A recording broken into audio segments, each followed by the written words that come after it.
The year is 1297. In the heart of medieval Scotland, a land scarred by years of conflict and longing for freedom, a new chapter was about to be written.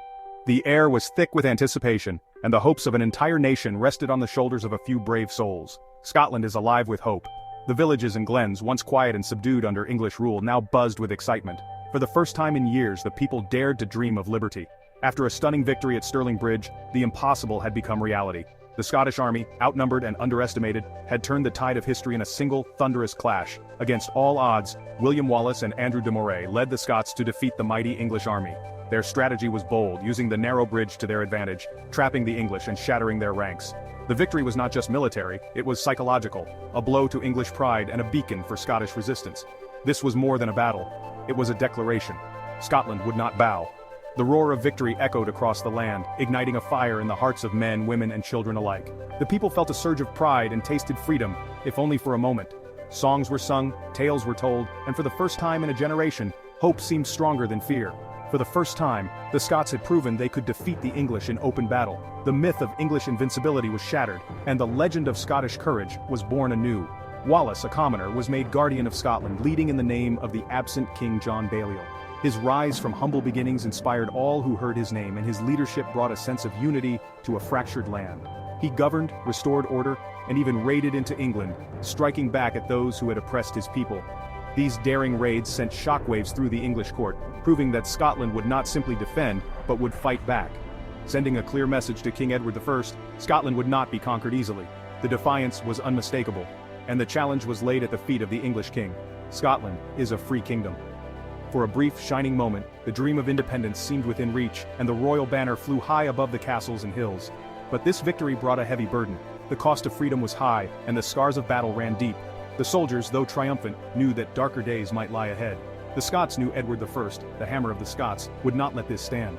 His reputation for ruthlessness was legendary, and his armies vast and well-equipped. The victory had awakened a sleeping giant. Across the border, the English began to muster their forces, determined to reclaim what they saw as rightfully theirs. The question was not if Edward would return, but when, and with what force. Every lookout on every wall watched the horizon, waiting for the storm to break. The period after Stirling Bridge was a brief, golden moment of Scottish control. For a short time, the land breathed easier, and the people dared to hope for lasting peace. But it was a fragile peace, a calm before the storm. The threat of English retaliation loomed like dark clouds on the horizon, casting a shadow over every celebration.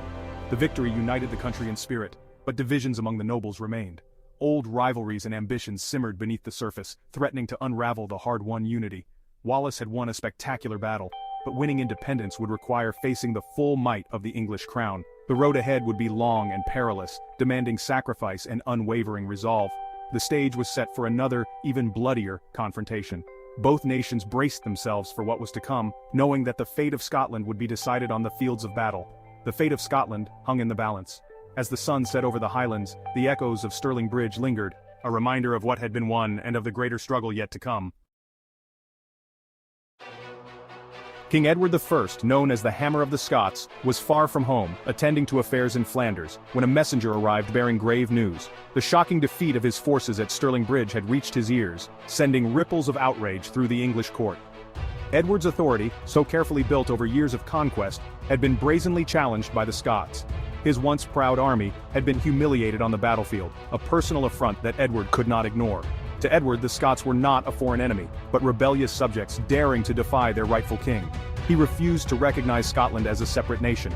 Wasting no time, Edward swiftly negotiated peace with his European rivals, determined to free his hands for the coming campaign. With his continental affairs settled, he turned his full, undivided attention to the north, vowing to crush the Scottish rebellion once and for all. Edward began assembling a massive invasion force, one of the largest ever seen in Britain. Thousands of armored knights, disciplined infantry, and the famed Welsh longbowmen answered his call to arms. This was no hastily gathered militia, but a professional, battle-hardened army, seasoned by years of warfare across Europe. At its head rode Edward himself, clad in armor, determined to lead his men into Scotland and restore his honor.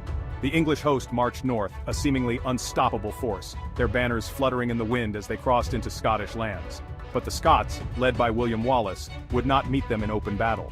Instead, Wallace ordered a scorched earth campaign, burning crops and destroying supplies as they retreated. The land was stripped bare, livestock driven away, leaving nothing for the advancing English to eat or seize. For a time, this desperate strategy worked. The English soldiers, unaccustomed to such hardship, struggled through the barren, muddy countryside. Their supply lines stretched thin, wagons bogged down, and foraging parties returned empty-handed. Hunger and exhaustion set in. Discontent simmered in the ranks, and some soldiers even mutinied, demanding to turn back. Edward himself, faced with the prospect of disaster, considered retreating, a rare moment of doubt for the iron-willed king. But fate and treachery would change everything. Two Scottish earls, secretly loyal to Edward, approached the English camp. In a shadowy tent, they revealed Wallace's hidden position to the English commanders, betraying their countrymen for personal gain. Edward's frustration melted away, replaced by a cold, determined resolve. The Scots, he learned, were camped near the village of Falkirk. Seizing the opportunity, Edward rallied his weary troops, promising them victory and vengeance. He would finally have his long-awaited battle, and a chance to crush Wallace, the rebel leader who had defied him. The march to Falkirk began at once, the English army moving with renewed purpose, every man knowing the coming clash would decide the fate of Scotland. On the other side, Wallace and his men braced themselves, preparing defenses, and steeling their nerves for the storm that was about to break. As dawn broke over the fields near Falkirk, two armies faced each other, knowing that the fate of the rebellion, and perhaps the future of Scotland itself, would be decided in the coming battle. The clash was now inevitable. On July 22, 1298, the armies met near Falkirk. King Edward I led a formidable English force, cavalry, infantry, and his secret weapon, Welsh longbowmen. Wallace's Scots were outnumbered and outmatched in equipment. Knowing he couldn't match the English cavalry, Wallace formed his men into 4 massive schiltrons, circular walls of spears. These bristling formations were designed to repel cavalry charges. The English knights thundered forward, expecting to smash through, but they broke upon the schiltrons like waves on rock. Horses fell, knights were thrown and cut down. The initial English charge failed. For a moment it seemed Wallace's plan might work. The Scots held their ground, defiant, but the battle was far from over. The next move would decide everything. The Scottish schiltrons had repelled the first English onslaught, but their strength was also their weakness. They were static, rooted in place. King Edward saw his opportunity and called back his cavalry. He unleashed his Welsh longbowmen, masters of a weapon with deadly range and power. Arrows rained down on the stationary Scots. The schiltrons became death traps, men fell, and formations withered. The Scottish cavalry, meant to counter the archers, fled the field, abandoning Wallace's infantry. With gaps opening in the schiltrons, Edward ordered another cavalry charge. This time the English smashed through the faltering Scottish lines. The battle turned into a massacre. The dream of Stirling Bridge died at Falkirk. The Scottish army was destroyed. Wallace's tactics had failed against Edward's adaptability. The cost was catastrophic. The hope of independence was crushed, for now. Scotland's darkest hour had begun. The war was far from over. The defeat at Falkirk was catastrophic for Scotland. The army was annihilated, the victory at Stirling Bridge now a distant memory. Wallace's leadership was discredited, and he resigned as guardian. He became a fugitive, hunted, and alone. Leadership passed to Robert the Bruce and John Comyn, rival nobles. Their uneasy alliance reflected deep divisions. Open battle was abandoned for guerrilla warfare. Edward I pressed his advantage, capturing castles and crushing resistance. The dream of a united free Scotland faded. The struggle for independence entered a long, dark chapter. William Wallace became a symbol of defiance, even in exile.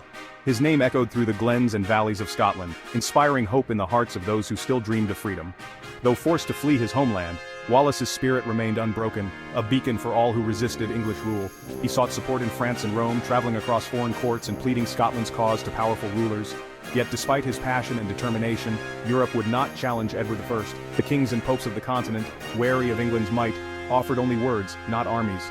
Wallace's pleas fell on deaf ears, leaving Scotland isolated in its struggle. Undeterred, Wallace returned to Scotland waging a lonely guerrilla war. He moved like a shadow through the forests and mountains, striking at the enemy and vanishing before they could retaliate. His small band of loyal followers became legends, their daring raids keeping the flame of resistance alive even as hope seemed to fade. In 1305, betrayed and captured, Wallace was executed in London. His brutal death was meant to terrify the Scots into submission, but instead, it created a martyr. The story of his sacrifice spread quickly, igniting a new determination among his people. Wallace's courage in the face of death became a rallying cry for all who yearned for liberty.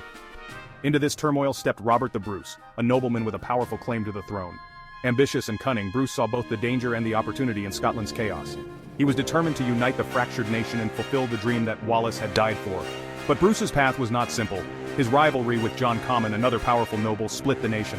Old alliances crumbled, and Scotland was torn between competing loyalties, with clans and families forced to choose sides in a bitter struggle for power.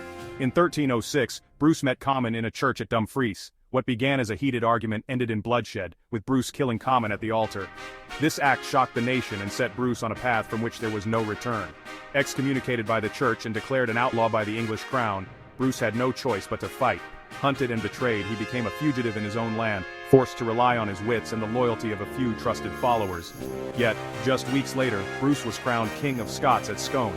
The ceremony was small and somber, but it marked the birth of a new hope. Against all odds, Bruce claimed the crown, determined to lead his people to freedom. Bruce was now an outlaw king, ruling a kingdom conquered by his enemies. He had little power, few allies, and the weight of an entire nation's hopes on his shoulders.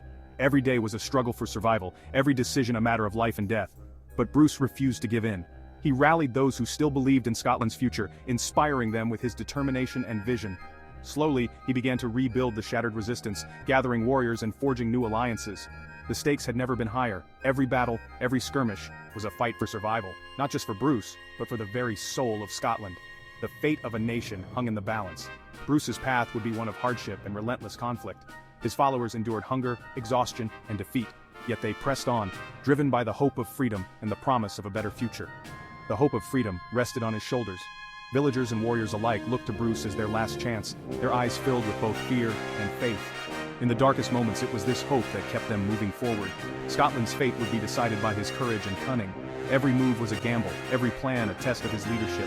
Bruce knew that only through bold action and unwavering resolve could he change the course of history. The next chapter of the war had begun. As dawn broke over the misty hills, the armies of Scotland prepared to fight once more, led by a king who refused to surrender. The struggle for Scotland's freedom was far from over, and its outcome would shape the destiny of a nation.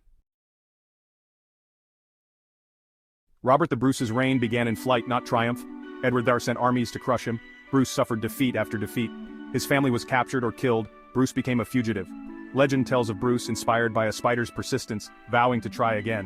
In 1307, Bruce returned, adopting guerrilla tactics, striking swiftly, then vanishing into the wild. He waged a campaign of ambushes and surprise attacks, slowly regaining ground. A turning point came when Edward I died. His son, Edward II, lacked his father's drive. With English pressure eased, Bruce turned on his Scottish rivals, igniting a civil war for control. Bruce's resilience and cunning began to pay off. He was no longer just a fugitive, he was a king fighting for his nation's survival. The tide was turning. Scotland's hope flickered back to life. The struggle for independence entered a new phase. The final reckoning approached. With Edward I gone, Bruce seized his chance. He crushed his Scottish rivals in a brutal campaign, uniting the country behind him. Bruce's tactics were bold: night attacks, disguises, and daring assaults on castles. Victory followed victory. His reputation soared. By 1314, only a few English-held castles remained, most crucially, Stirling Castle. The English commander agreed to surrender if not relieved by midsummer. Edward II marched north with a massive army to break the siege. Bruce chose the battlefield near Bannockburn, marshy, wooded, perfect for neutralizing English cavalry. His men dug pits and set traps, preparing for the decisive clash. The Scots were united, battle-hardened, and ready. The fate of Scotland would be decided here. The ultimate confrontation was at hand. Bruce's leadership had transformed the nation. The dream of freedom was within reach. The stage was set for Bannockburn. History would be made. The Battle of Bannockburn in June 1314 was a stunning Scottish victory. Bruce's strategy and the discipline of his spearmen overwhelmed the larger English army. Edward II fled, his army collapsed. Bannockburn was more than a battle, it was the culmination of years of struggle. The victory secured Scotland's independence, though the war dragged on. It proved that determination and clever leadership could defeat a greater power.